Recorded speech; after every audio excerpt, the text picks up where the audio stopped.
Le 24 novembre dernier, plusieurs employés de Barrick ont été arrêtés et un mandat d'arrêt a été émis contre le PDG de l'entreprise, Mark Bristow. Alors, le conseil de l'entreprise a exprimé ses inquiétudes quant à l'impact économique de ces mesures, indiquant que si le blocage des exportations perdure, l'entreprise pourrait être contrainte de suspendre ses opérations, ce qui affecterait la viabilité économique du Mali. Alors, cette situation s'inscrit dans la volonté la plus large du gouvernement malien de renforcer son contrôle sur ses ressources naturelles dans le pays. Le nouveau code minier qui avait été adopté en 2023 visait à augmenter la participation de l'État dans les projets, passant de 20 à 35% et à générer des recettes supplémentaires pour l'économie nationale. Je vous dis tout sur cette affaire dans cette nouvelle vidéo. Bienvenue sur l'Afrique qui gagne, je suis Cyril. Si tu es passionné par l'avenir économique de l'Afrique, tu es au bon endroit. L'Afrique qui gagne, c'est la chaîne qui met en lumière les réussites africaines, les opportunités d'investissement et les solutions concrètes pour un continent plus prospère. Alors ici, je te parle d'économie, d'entrepreneuriat, de finances et également de stratégies qui permettent à l'Afrique de se lever et de briller. Ensemble, nous allons comme ça explorer les histoires inspirantes des Africains, apprendre des erreurs économiques à éviter et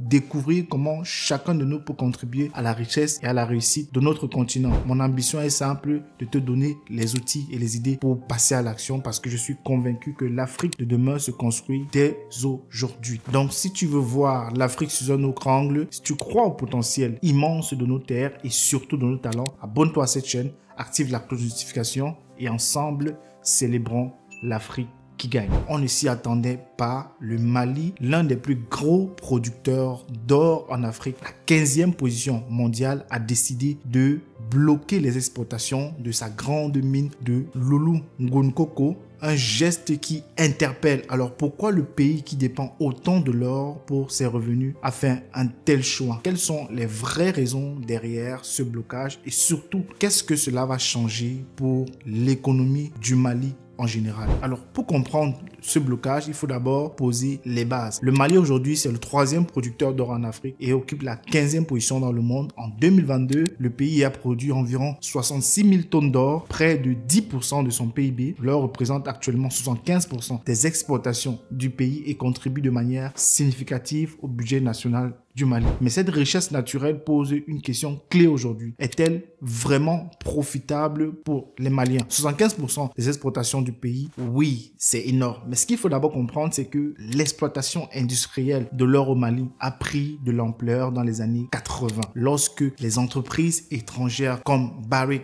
Gold a signé des contrats avantageux à une époque où le Mali avait peu de pouvoir sur la négociation de cette matière première. En 2018, l'entreprise fusionne avec Randgold Resources, une société britannique qui exploitait déjà de l'or dans les localités de Loulo-Ngounkoko depuis les années 2000. Alors pour ceux qui ne connaissent pas la localité de Loulo-Ngounkoko, il s'agit d'une région située dans l'ouest du Mali, près de la frontière avec le Sénégal. Cette mine est une véritable machine à cash. Elle produit des centaines de milliers d'onces d'or chaque année, générant des milliards de dollars. Elle fait partie des mines qui jouent un rôle clé dans l'économie malienne. Cette mine exploitée par l'entreprise multinationale canadienne Barrick Gold, si vous suivez les marchés financiers, ce nom vous dit sûrement quelque chose. C'est l'un des leaders mondiaux de l'extraction aurifère. Mais pourquoi le Mali a-t-il décidé aujourd'hui de bloquer cette manne d'or qui rapporte pourtant des milliards? C'est ce que je vous propose de voir maintenant. Premièrement, il se pose le problème de souveraineté économique du pays. Le Mali, comme beaucoup de pays africains, a longtemps été dans une position où il exporte ses ressources naturelles brutes. Ici, on parle de l'or sans réellement avoir du contrôle sur les revenus générés. Le gouvernement veut donc changer cette dynamique avec un nouveau code minier adopté récemment. L'idée ici étant d'augmenter la part de l'État dans les bénéfices et de mieux encadrer les activités des multinationales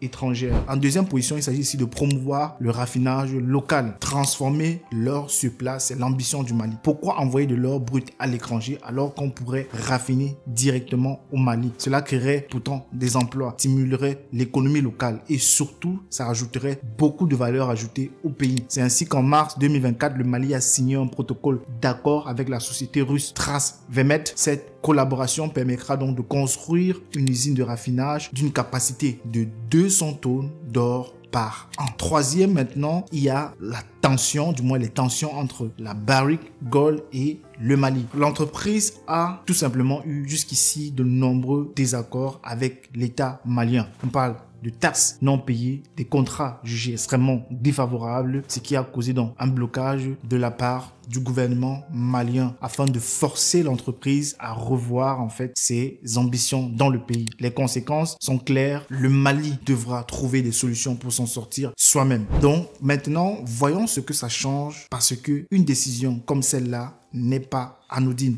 D'un côté, cela pourrait être une excellente stratégie dans le long terme, plus de revenus pour le pays, une économie plus autonome et moins de dépendance aux multinationales. Mais dans le court terme, c'est extrêmement risqué. Bloquer des exportations, c'est aussi bloquer les devises qui entrent dans les caisses de l'État. On sait qu'un pays comme le Mali, chaque dollar compte. Alors Barrick Gold, c'est clairement le grand perdant dans cette histoire. Pas de vente, donc pas de profit. Et si d'autres pays africains se mettent à adopter la même stratégie que ce que vient de faire le Mali, cela pourrait avoir l'effet domino et surtout le modèle économique de l'entreprise pourrait être grandement affecté. Pour le marché de l'or dans le monde, cela pourrait faire monter le prix de l'or. Alors soyons honnêtes, ce n'est pas ce blocage seul qui va chambouler la Wall Street. Certes, c'est une décision symbolique. Qu'est-ce qu'on peut retenir de cette décision du Mali? Donnez-moi votre avis sur ce blocage. Ce qui est sûr, c'est bien plus qu'une simple mesure économique. C'est un message clair qu'un pays africain est en train d'envoyer comme ça au monde. Les Africains sont prêts désormais à prendre leurs ressources financières en main. Une tendance qu'on voit de plus en plus sur le continent. Mais le vrai défi sera maintenant de réussir à transformer cette ambition en résultats concrets. Parce qu'on le sait, bloquer les exportations, c'est une chose, mais construire une industrie locale et attirer de bons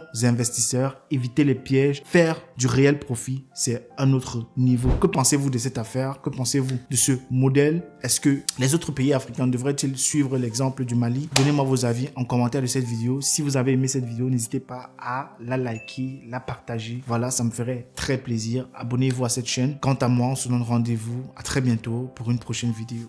Ciao.